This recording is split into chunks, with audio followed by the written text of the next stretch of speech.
Hi, welcome to Wine Antics. It's Thirsty Thursday, and I'm still thirsty.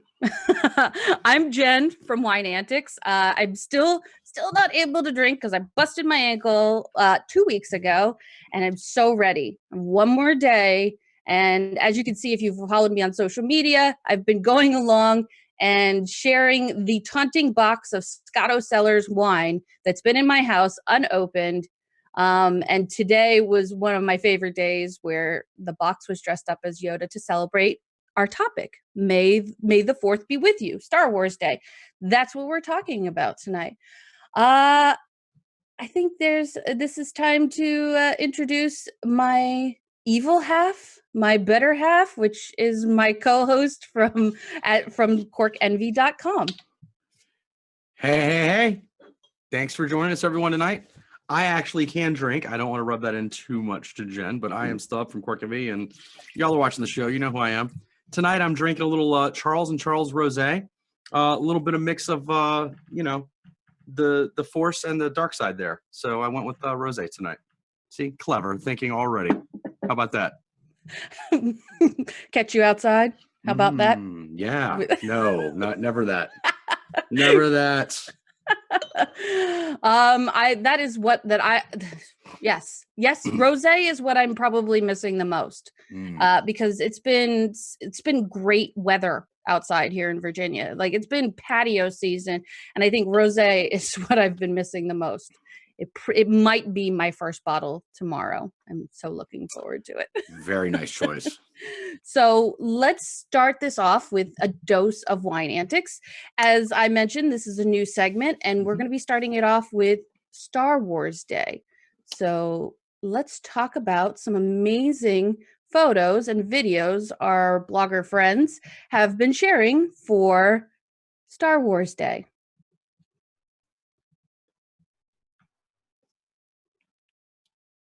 The first one we have is, you're going to love this. I think Lori from Dracaena Wine, her skills in Photoshop are like stellar. Like, I look at them and I do a couple things. Like, I try to put lightsabers into our graphic for Wine Antics, and I really didn't try. But seriously, Lori from Dracaena Cellars, this one with Darth Vader, as we've learned now, Dracaena Wines is a wine of choice for Darth Vader.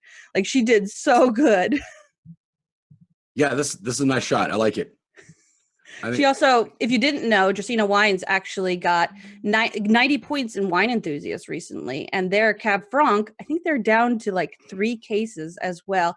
And Lori should be out in the audience today, and she's planning on sharing a promotional activity, promotional sweepstakes, whatever, Instagram giveaway. So if she's out there and if she's sharing it, check that out. Win something from Dracaena Wines. I think it's a trip too that she was talking about. What? So, I know. Is it to Tatooine? Is it a trip to Tatooine? I don't think it's to Tatooine, unfortunately. The second one we have to share is from our favorite Big Mouth. And this is not a slam on her. She takes great photos with her mouth gaping wide. And you know her as Dame Wine. This is her and her husband, or her evil sidekick, as she says in her Facebook post. And I thought it was so funny because she has like these Jedi costumes, like she goes to cosplay with them. Have you seen her photos of her in her Jedi outfit? Oh, I absolutely have. And every instance I've run into her at wine events, she's usually at least one day wearing something Star Wars or carrying around a lightsaber even. And aside from being a huge Star Wars fan, which she is, she's a great wine knowledge and an even greater human being. She's a great, if you don't follow her on social media, do, because she's not only funny, but very knowledgeable. And she does a lot of really cool stuff. And a lot of knowledge, a lot of fun. Yes. Absolutely. Yes. And she recently sat down and did a Q&A with the WSET Global organization. And she said that there's a lot of people that got some great information from that. And as one of the WSET alum. I really appreciate that organization. And now you know somebody that has sat down with them, and you can go through that article, and I'm going to post that in the comments a little bit later, and check it out and see what she has to say. I love to see when our friends get a chance to talk with, core groups that we know as certification and education, and get their opinions out there. So check that out when I post that as well. The last one is a fun one, and it actually doesn't have any wine in it, but it's a fun video. And this is from Maya Parrish from The Wine Mistress. If you don't know her, you should, because she's a personality and a half. Absolutely. And she has a ton of fun. Yes. There she All is. the red's She's going. got skills. Do you now? Lightsaber skills. And she's got commentary running the entire time. I don't think you can hear it, but she's got some serious lightsaber skills. She does indeed. She is fun. Another woman with great wine knowledge, great fun. One of the only pictures I've ever seen of Maya without wine in her hand, actually. Yeah, right. Yeah, but really cool. No, that is a cool little video there. That was awesome. That was fun. That was a lot of fun.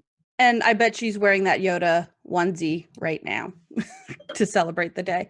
The last picture is my picture. It's the struggle that I've been feeling, and I want to pass the wine struggle on to you guys. It's the taunting box of Scotto Cellars wine. This is my recent photo that it's sitting on the steps, just mocking me, saying, "This is wine you are looking for. This is not." See, Jen, you were talking about your Photoshop skills earlier. I mean, technically Yoda should be floating over the steps, not actually sitting on the steps, right? I thought about that. Shouldn't he just be floating there? The box of wine floating there, taunting you? That's not even Photoshop. It's actually Facebook Messenger. So I just drew it on my phone. No, I'm giving you a hard time. I think that's really cute and fun. Douglas asked in the comments, though, if we've ever tried to open a bottle with a lightsaber. Do you know, I saw that on social media today. Somebody posted that. Somebody posted like how to lightsaber a bottle of champagne. I tried to click through and it didn't work. So, I think it's the optics, like with the film. Maybe the film speed's not fast enough to catch the lightsaber. Maybe something like that. Maybe, but it'd be interesting. That's what I'm going with. It'd be interesting to see. I think Catherine should do that. I think Dame Wine should try to do that. I know she's got the lightsabers. That's true. So thank you everybody for kind of checking out this new dose of Wine Antics. What do you think of this? I'd love to have your comments and your opinions and share what you think about it. It's going to get smoother. It's going to get interesting. Last week, I kind of hinted at this when I talked about the blue wine with you guys.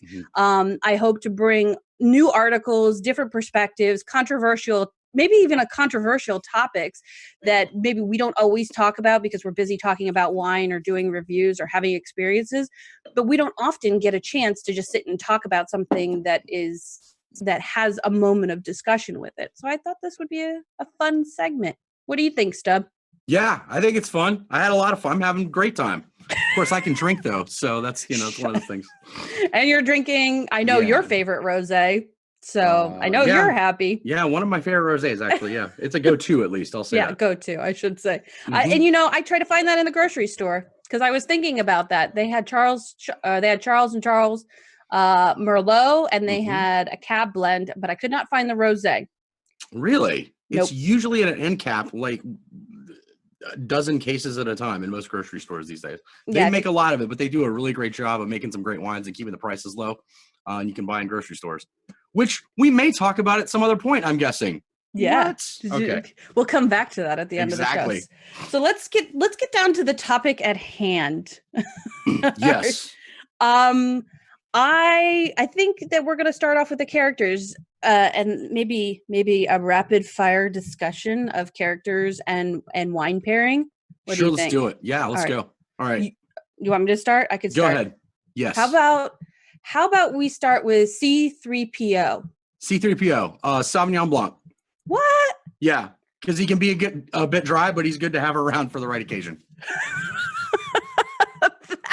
That was very good. Very good. How about what do you think of C3PO? I would say Mm. Don't go easy with like a British sparkling wine. I mean, Oh no, I didn't even think of that actually. I was thinking like a Beaujolais because he kind of seems refined and a little bit stick up his butt because that's how he walks around. And that is true. sometimes that's kind of what I think of a Beaujolais. Yeah. All right. Sometimes. Fair enough. Yeah. Your turn. Hey, feel free to throw some stuff in the comments here if you agree or disagree with us as the show's going on too. All right, I'm going old school. I'm going to the land of the clouds, Lando Calrissian. What? Yeah. Who's that? Lando Calrissian. I don't know who that is. Played by the ever smooth Billy D. Williams back in the day. Oh gosh. He was mayor of Cloud City when the gang got there, and then he betrayed them, and then he ended up helping them out again anyway. So here's a true confession. I'm not a star. Growing up, I was not a huge Star Wars fan. Okay, fine. I was a Trekkie. All so right. You got to stick with like the main characters for me. All right. So I'll just say what I picked for Lando personally. Then how about that? You go. I went with the Merlot because you never know what you're gonna get. But in the end, it's usually smooth, sumptuous, and always a hit with the ladies. Billy D. Williams. That's it. You're looking at me. I love the way you're looking at me there. I agree. Okay.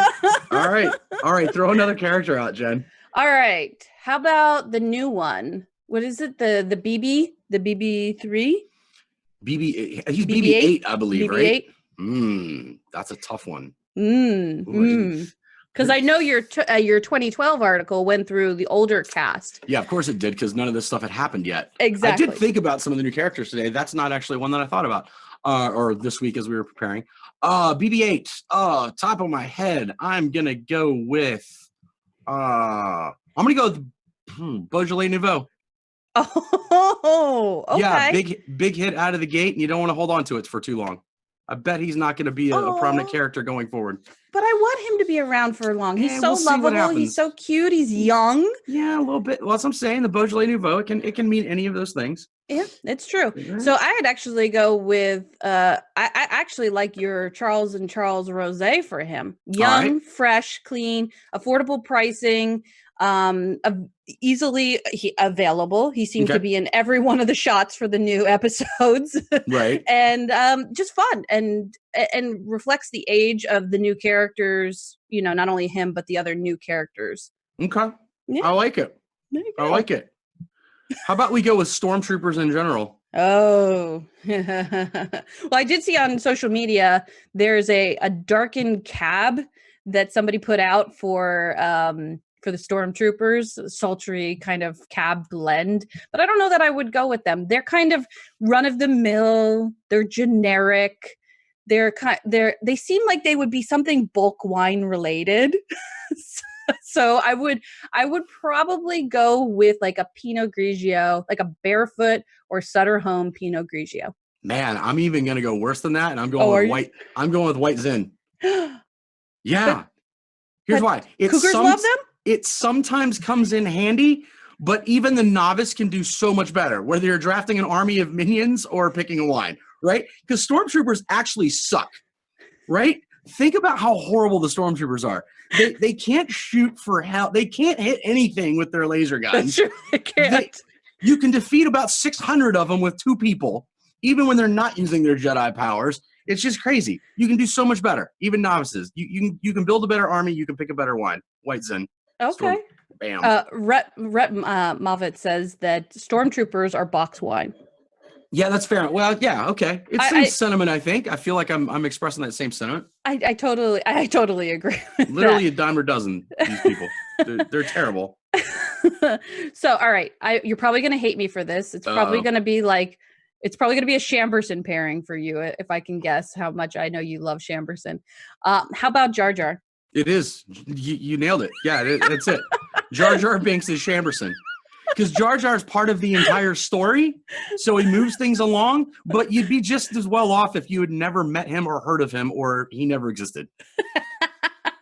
I think Jar Jar would actually be like the startup of like when you started drinking wine. And I think that's at the Arbor Mist The the sweet Moscato, the bubbly Moscato, or Wow. even Boone's Farm. Not just because he's fun, he's lovable, he seems kind of juvenile as a character, but he's pretty basic.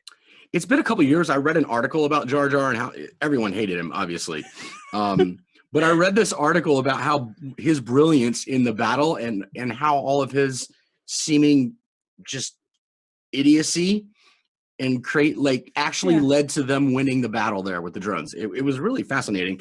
And I don't remember any of it because, it was the thing about Star Wars and it was kind of funny. And I kind of breezed through it that day when I was reading through news or whatever. One of those clickbait type things, right? Well, I could take on an entire Stormtrooper army or the Clone War army. Of course. If I had enough Arbor Mist or Boone's Farm in my system. You'd at least try, of course. Totally could. Yeah. All right. What else do you have? Ooh, let's see. All right. Let's go back to classic. How about Han Solo? Han Solo. See, he's such a developing character now that we have two perspectives of him. We have the young version of him, very masculine, very much the rogue, the going out and being that alpha male, and in his age, kind of getting this very fatherly yet still a rogue and still doing his own thing. So this has to be a wine that ages. It has to be something that can be fun and adventurous in the beginning, but then has great opportunities to age. And I would say Bordeaux blend all the way. You can drink it if you want to and get a lot of fruit, a lot of fun, a lot of experience with it. But then, man, what happens when you let it age for a little while? I like it. I like the thinking there. I'm similar thinking. I went with the Rhone blend, so you're going probably the GSM that was mentioned in the comments for BB-8.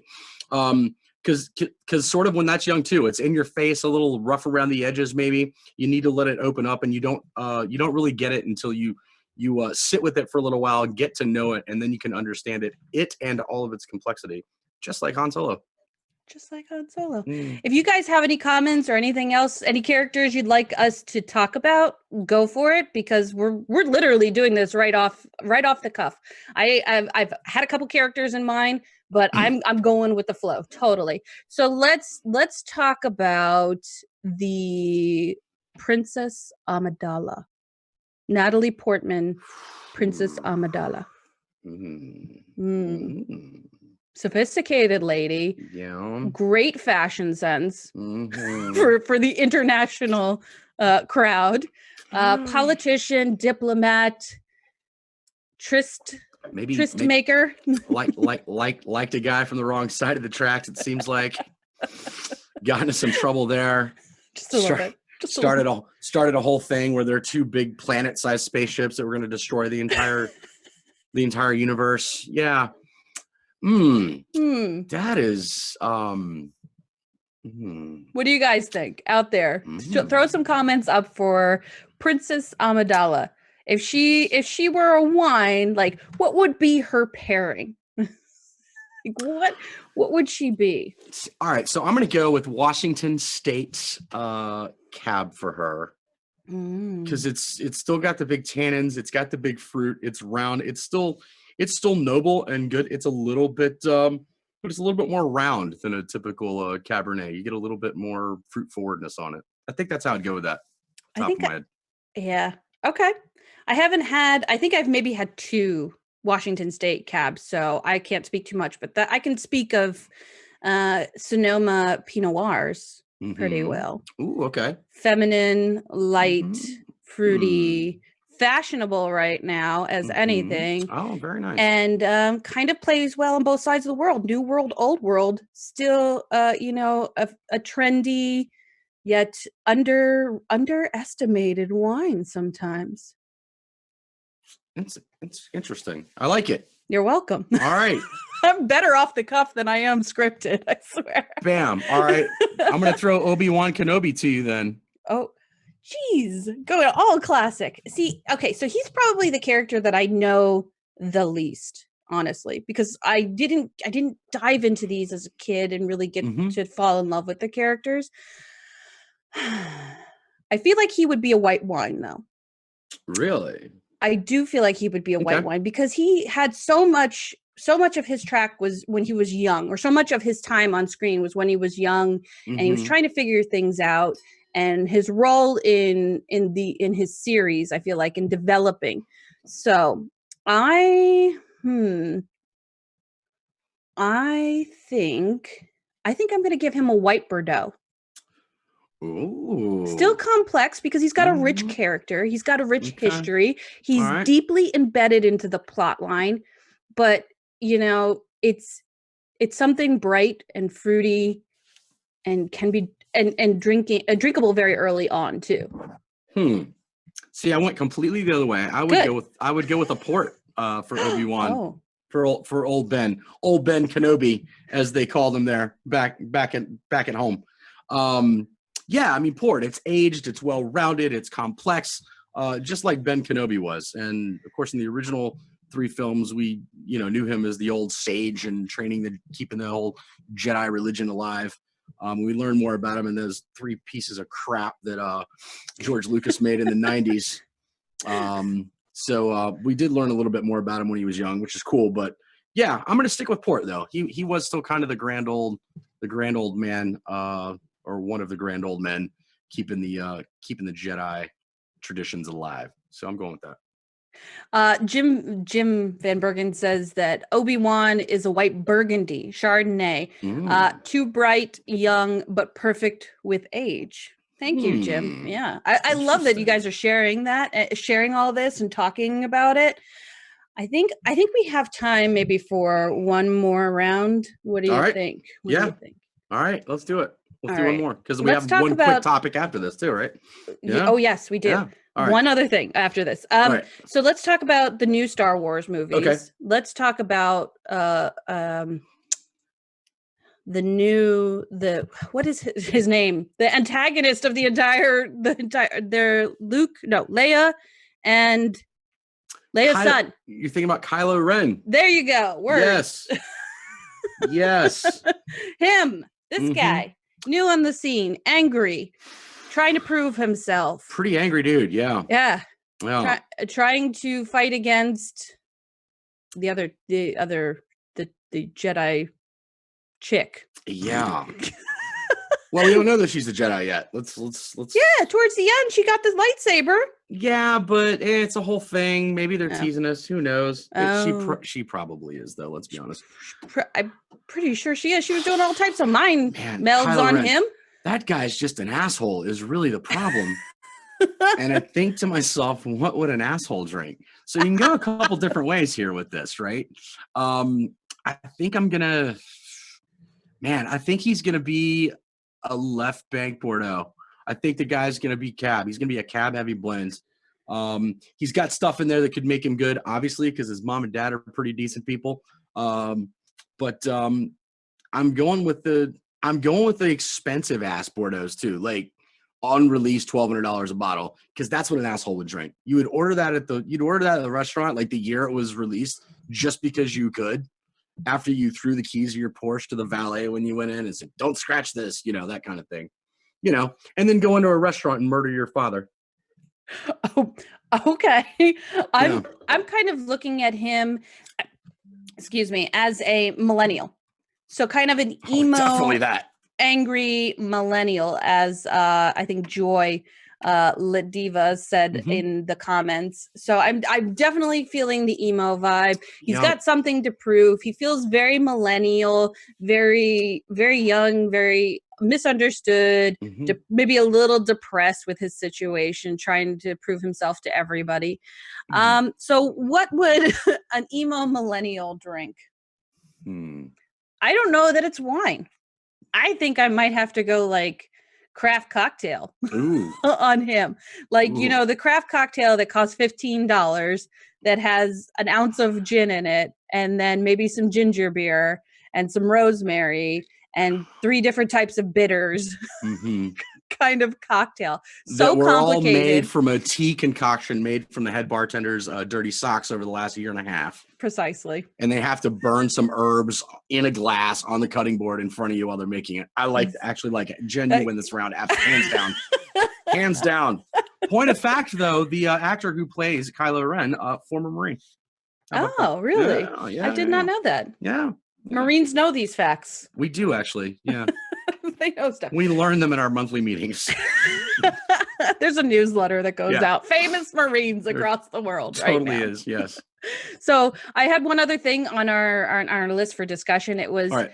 you walk into the cantina, and everybody knows the cantina. The cantina is the place where everybody from every galaxy has come in to have a drink, to find work, to talk, to spy, apparently, as we've seen in the newer movies. Yes. You walk into the cantina, give me one wine on the menu, give me one beer on the menu, give me one cocktail on the menu, Stub. Wow. Or you could give me one, I mean, just if you have just one, but I want to talk about like what would be on that menu. Because that's never talked about. Well, I think you would have some exotic stuff. Like, so like you could probably find several like tacajas in there. Like, you know, you could probably find that because, you know, universe wide or whatever they call them in that universe. As far as beers, I mean, you're definitely going to have a good craft beer selection, or you're just going to basically have the one draft. Maybe the barkeep is just an ass. So he doesn't want to keep a whole lot of stuff on. He's like, you're going to drink what I give you. Now, here's what I would order if I walked into a cantina. I would order myself, and I believe we've seen this, I would order myself a bantha milk. Do we remember this? Anyone from the film, make this in the comments. Oh, my goodness. I would order bantha milk. You know what, Jen, so I know the banthas, they were the big things that looked sort of like a giant buffalo had sex with a giant ram. So they looked like Snuffleupagus, except with big horns, sort of. That's what they were. And bantha milk, actually in the series, has appeared several times. And it was called bantha milk or blue milk. So I would order myself a bantha milk. And bantha milk, as I've created it, and there are several recipes for this online, but I mean, come on. When you're doing this, you make your own thing because I am a freaking pro, right? So bantha milk, I got myself here. Excuse the shake. We got ourselves 2 parts rum chata, 1 part blue curacao in a shaker, and then bam, look at that. You get yourself this beautiful, beautiful bantha milk cocktail. And seriously, it couldn't be fresher unless I'd suckled it straight from a bantha boob. Yeah, it's delicious. I do not co-sign. That looks horrible. No, bantha, it's blue milk. Yeah, I know. I totally get where you're going with it, but the concoction of the two just kind of makes my stomach curdle. We're getting comments here that Stub has made an amazing. Looks like Smurf blood. That's for a different show. Sorry, Rhett. That's for a different show. Yeah, we'll pair drinks. All right, Jen. So what do you think's in there, and what do you order from the cantina? All right. So I have to imagine that somewhere between the person that owns the cantina and the bartender, like those are and the bouncer. So there's probably like 5 people that own this whole place. Okay. 3 of them being bouncers to try to keep people in line. And between the bartender and the owner, I would feel like they've had a very rough life. That they've been through different types of wars. They've experienced different types of planets. They probably are scarred and beaten up and weathered. And that's probably just because of all the imagery I've seen in Star Wars that I think this. So what would those people drink? I think there would be a lot of rail drinks, a lot of Fireball available. So any type of concoction. So when you were making that, it was making me think of Fire and Ice. Which would be it used to be a fun drink when I was younger, which is Avalanche and Aftershock, which is basic. Oh, this is my Korea days that I'm talking about. But I could imagine shots like that and drinks like that would be in there. Now, as far as beer, honestly, whatever the heck is available, and it wouldn't be freaking craft. It would be whatever came in with the last bust or the last ship or whatever, and it would probably be strong as anything.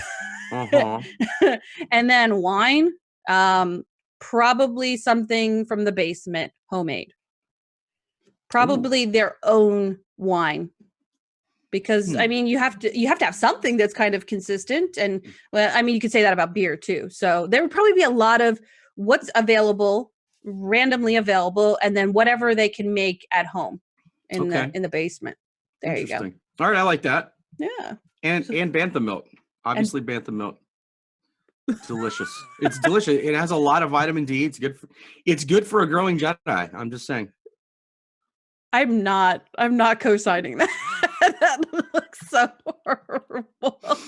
Thank you, Delicious. Lori, for appreciating my face on that. I am so like, I used to love mudslides. I used to love all those creamy white Russians, all those kind of drinks. Now they just they do bad things. Look at that. Look at how beautiful it is coming out. Oh, it's all gone.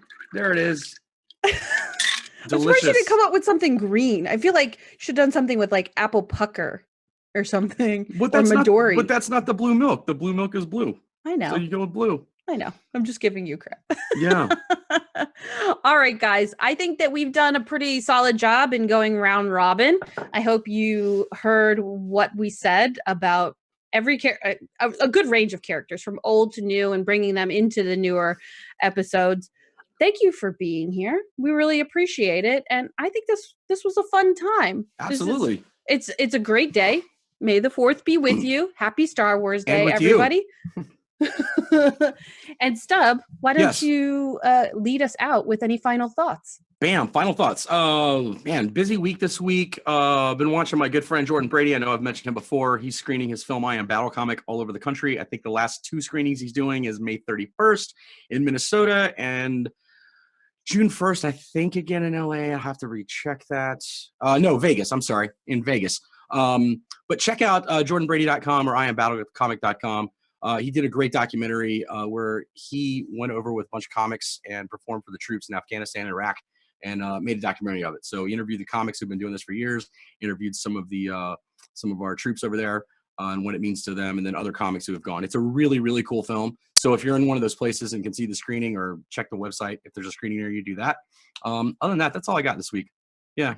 I'm kind of hard over on this film. My buddy, he's been screening it. He's been getting a lot of good positive reviews of it, and I really want to support it. I happen to get a screener of it and saw it about a month ago. It's a really good film. You'll laugh, you'll cry, and then you'll laugh a lot more, and you'll really appreciate not only what our troops do, but what the people who go over to entertain our troops do as well, and how dedicated they are to that cause.